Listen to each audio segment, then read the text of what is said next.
warahmatullahi wabarakatuh. Selamat pagi Bapak Ibu guru hebat di seluruh Indonesia. Hari ini tanggal 9 November 2022, saya akan mengadakan wawancara terkait identifikasi masalah yang ada di SMP Al-Musyafaq Kendal. Nah, pada kesempatan kali ini dengan narasumber yaitu Bapak Abdul Halim selaku Bapak Kepala Sekolah SMP Al-Musyafaq Kendal. Adapun beberapa pertanyaan yang nanti akan saya ajukan, yaitu yang pertama mengenai motivasi belajar siswa, yang kedua hasil belajar siswa, yang ketiga kemampuan dasar matematis siswa, yang keempat minat baca siswa, yang kelima penggunaan model-model pembelajaran inovatif, yang keenam kemampuan siswa mengerjakan soal-soal HOTS, yang ketujuh penggunaan teknologi pembelajaran, dan yang terakhir relasi atau hubungan orang tua dengan anak. Oke, baik Pak, langsung saja untuk pertanyaan pertama. Menurut Bapak, faktor apa saja yang menyebabkan motivasi belajar siswa di SMP Al-Musyafaq, khususnya pada mata pelajaran matematika sebagian besar masih rendah? Terima kasih atas waktunya Bu Fitri. Menurut saya kenapa kok pada mata pelajaran matematika anak-anak kurang begitu minat, karena mungkin terlalu rumit Bu G. Sehingga anak itu kalau diajak berkaitan menghitung, membagi, menjumlah dan sebagainya, apalagi dengan rumus matematika sudah mumet sendiri, sehingga anak kurang begitu tertarik dengan pelajaran matematika. Itu menurut saya yang pertama. Kemudian didukung dengan faktor 2 tahun ini ada virus corona, anak-anak banyak pembelajaran daring.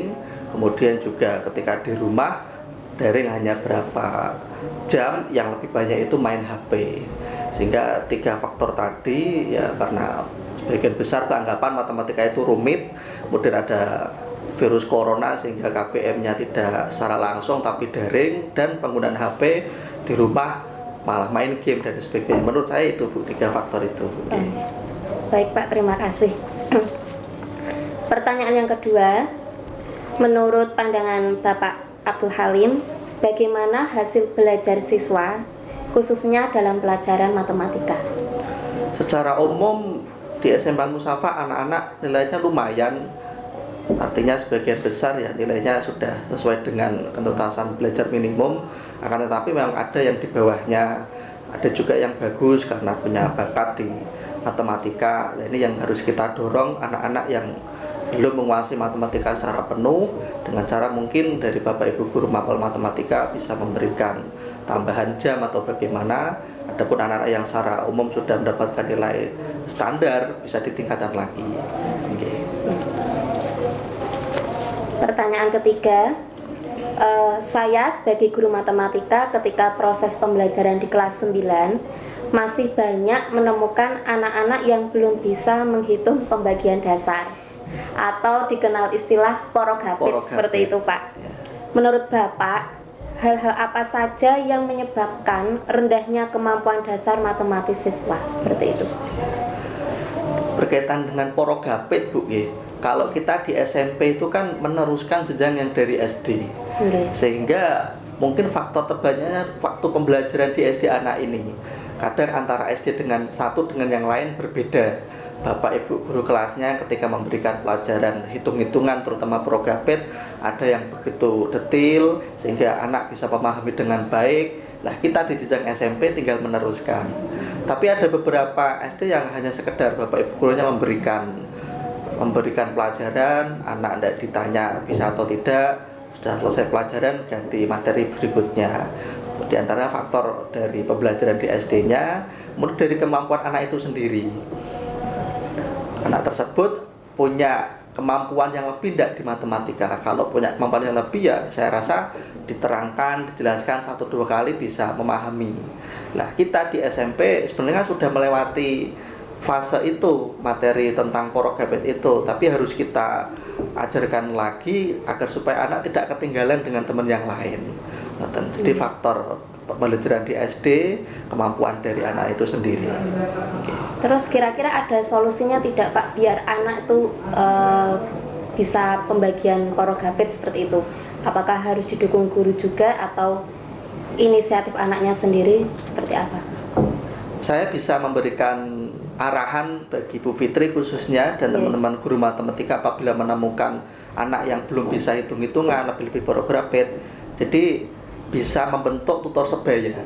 Anak yang sudah bisa diminta untuk mengajari yang temannya ini yang belum bisa. Nah, karena kan itu dasar, mulai dari angka-angka yang mudah dulu, kemudian nanti beranjak ke angka-angka yang sulit. Jadi dengan pantauan jenengan selaku guru matematika, minta tolong anak yang sudah bisa menjadi tutor sebaya untuk mengajarkan anak-anak yang belum bisa ini. Baik Pak, terima kasih atas masukannya. Pertanyaan keempat, bagaimana tingkat literasi membaca siswa atau minat baca peserta didik di SMP Al-Mustafa? Menurut Bapak seperti apa? Oke. Untuk literasi sendiri ataupun minat baca secara nasional kan memang Indonesia itu rendah, Bu. Dan itu juga dialami di SMP Al-Mustafa. Sehingga anak-anak ini lebih cenderung karena usia SMP, usia 12, 13 sampai 15 tahun cenderung inginnya main. Beberapa sebagian besar pengennya main di outdoor. Tapi kalau yang fokus baca buku di perpus atau di tempat mana itu ada tapi sedikit. Minat bacanya masih rendah yang ada di SMP Al-Mustafa ini. Lebih ke outdoor, permainan-permainan yang kalau anak putra sepak bola, anak putri ya apa, seperti itu. Kira-kira menurut Bapak, hal apa yang menyebabkan minat baca peserta didik kita itu rendah seperti itu, Pak? Okay. Ya mungkin karena faktor dorongan dari kita selaku Bapak Ibu guru, sosialisasinya berkaitan dengan arahan untuk membaca diseringkan itu kurang. Pertama, arahan dari Bapak Ibu guru, sosialisasi yang kurang. Kemudian juga mungkin fasilitas, Bu. Tempat-tempat membaca yang agak sejuk, ada gazebo, ada taman. Itu mungkin kekurangan kita di situ. Berkaitan dengan buku bacaan, insya Allah kita sudah cukup. Akan tetapi tadi dua faktor berkaitan dengan sosialisasi, arahan untuk gemar membaca, kemudian lokasi tempat untuk membacanya itu sendiri kita belum bisa menyediakan yang representatif. Mungkin itu, Bu. Baik Pak, terima kasih. Pertanyaan kelima, menurut pandangan Bapak, apakah guru-guru di sini sudah menerapkan model-model pembelajaran inovatif? Saya lihat beberapa, Bu, beberapa. Belum, sebagian besar belum. Beberapa sudah berkreasi, berinovatif ketika pembelajaran dengan materi ini. Beliau tidak melulu ceramah, tapi mengajak diskusi anaknya. Kemudian ada pembelajaran lagi yang menggunakan alat praktek peraga. Kemudian dari Bapak Ibu guru juga di situ memberikan umpan balik ke anak. Itu saya rasa termasuk pembelajaran inovatif sehingga tidak monoton guru ceramah di depan, tidak. Beberapa sudah ada menerapkan itu. Iya. Pertanyaan keenam, menurut Bapak, kendala apa saja yang dihadapi siswa saat mengerjakan soal-soal HOTS? Artinya mengerjakan soal yang levelnya tingkatannya lebih tinggi seperti itu, Pak. Hambatan, Bu? Ya, hambatannya apa? Mungkin anak-anak belum terbiasa dengan soal itu, yang biasa kita sajikan kan soal yang standar-standar saja. Sehingga kalau disuguhkan soal yang hot, mereka kebingungan berkaitan dengan bacaan yang terlalu panjang sehingga harus menyimpulkan jawaban yang ini.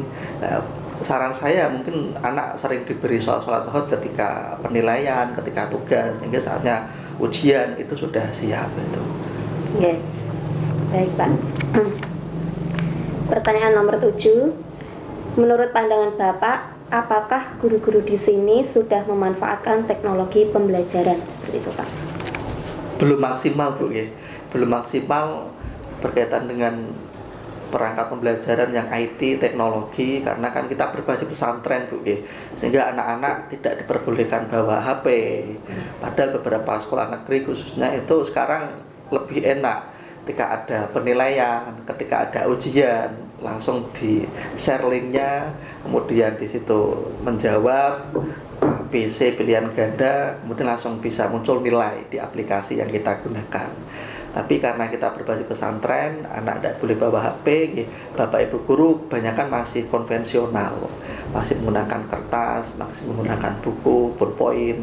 Tapi ketika pembelajaran juga kita fasilitasi dengan LCD proyektor, sehingga Bapak Ibu guru bisa menampilkan PowerPoint-nya, kemudian ada Bapak Ibu guru sudah membuat video pembelajaran ditampilkan pada anak, kemudian referensi dari guru yang lain dengan materi yang sama tapi dengan referensi dari video guru yang lain. Sebagian sudah menggunakan LCD proyektor menampilkan video pembelajaran ataupun PowerPoint, Bu.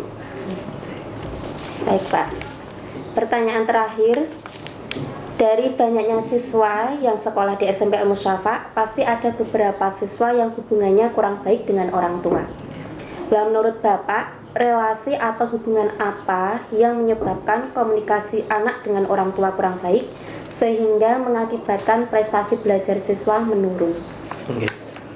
Hubungan anak dengan orang tua kurang baik yang saya ketahui beberapa kasus di SMP Al-Mustafa itu karena faktor, mohon maaf, broken home, Bu. Bapak ibunya sudah tidak bersama lagi.